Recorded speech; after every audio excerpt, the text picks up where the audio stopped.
உலகமே அகன்றுவிடும் பாட்டு போயின்ட்டுருக்கு. கபாலீஸ்வரர் கோயில் ஆடிவெள்ளி. உமையே உமையே நினைத்து விட்டால் பாடல் போயின்ட்டுருக்கு.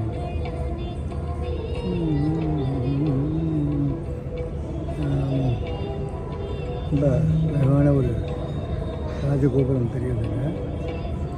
திருமயிலை கற்பகம் உடனாய கபாலீஸ்வரர் ஆலயத்தில் ஆடி வெள்ளி அற்புதமான ஒரு தரிசனம். போன வெள்ளிக்கிழமை அன்பு மகள் டாக்டர் ரம்யா நியூயார்க்லேருந்து வந்து தன்னுடைய பெண் ரூபா, பையன் கண்ணா, கணவர் ராம் சகிதமாக வந்து இறங்கினாங்க. எனக்கு சிதம்பரத்தில் ஒரு நாட்டிய நிகழ்ச்சி நடத்தணும், ஆடல் அரசன் சன்னதியில் நடத்தணும் அப்படின்னு ஆசைப்பட்டு போன வருஷமே சொன்னாங்க. இந்த இறையூரால் கைகூடி வந்தது. மிக பிரமாதமாக சனிக்கிழமை சிதம்பரம் கோவில் சன்னதியில் அந்த குச்சிப்புடி நடனம் ரொம்ப பிரமாதமாக நடந்தது. இந்த பயணம் போது நாங்கள் எல்லோரும் சேர்ந்து பயணம் செய்து சிதம்பரத்தை நடராஜனை தரிசனம் பண்ணுறோம்.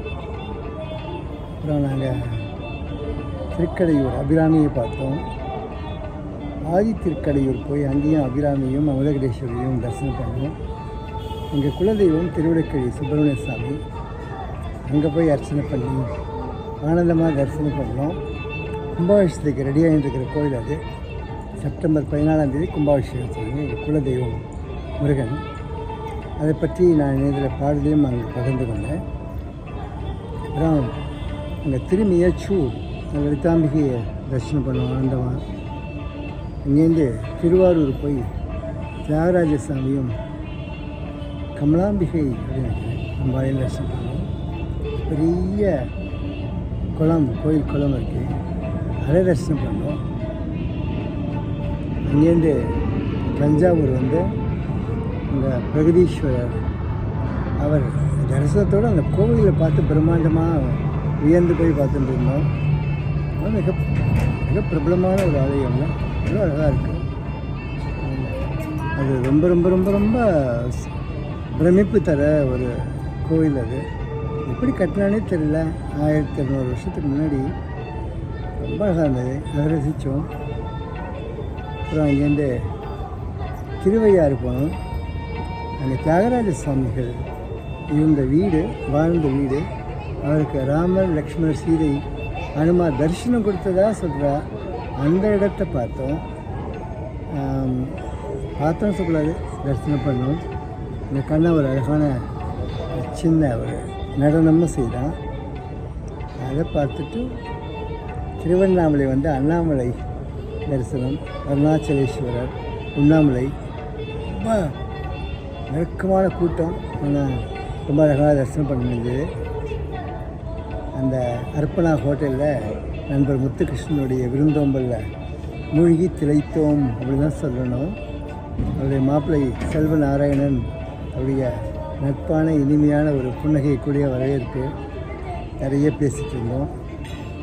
திருக்கோயிலூர் போய் உலகளந்த பெருமாளை தரிசனம் பண்ணோம்.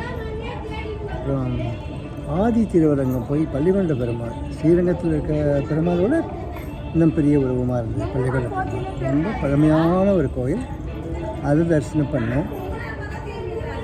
என்ன சொல்கிறது, அவ்வளோ கோயில் பார்த்தோம். நிறைவான தரிசனம், நிம்மதியான ஒரு பயணம், அழகான நண்பர்களோட பயணம் பண்ணது. மிக அற்புதமான நாட்டிய நிகழ்ச்சிகள்லாம் இருக்கும். திருவண்ணாமலையில் டாக்டர் ரம்யா, கண்ணா, ரூபா எல்லோரும் ரொம்ப அழகாக டான்ஸ் பண்ணாங்க. அதுலேயே முத்தாய்ப்பாக நான் எழுதின கற்பகம் அழகு உன்னை காண்பதும் அழகு, அந்த பாடலுக்கும் அவங்க 3 பேர் சேர்ந்து நடனம் பண்ணாங்க. அது அண்ணாமலையாருடைய சன்னதியில் கேட்டு ரசிக்கிறது ரொம்ப சந்தோஷமான அனுபவமாக இருந்தது, நிறைவான அனுபவமாக இருந்தது. அப்படி எங்களுடைய பயணம் இனிதே முடிந்து 5 நாள் கழிச்சு திரும்பி ஹோம் ஸ்வீட் ஹோமில் வந்து சேர்ந்தோம். வெள்ளிக்கிழமை என்னுடைய ஆன்மீக பயணம் தொடர்கிறது. 2 நாள் ரொம்ப நல்ல நாளாக இருக்கணும் உங்களுக்கு. அம்பாள் அனுகிரகத்தில், ஈஸ்வரன் அனுகிரகத்தில் எல்லாம் சந்தோஷமாக இருக்கும். நன்றி.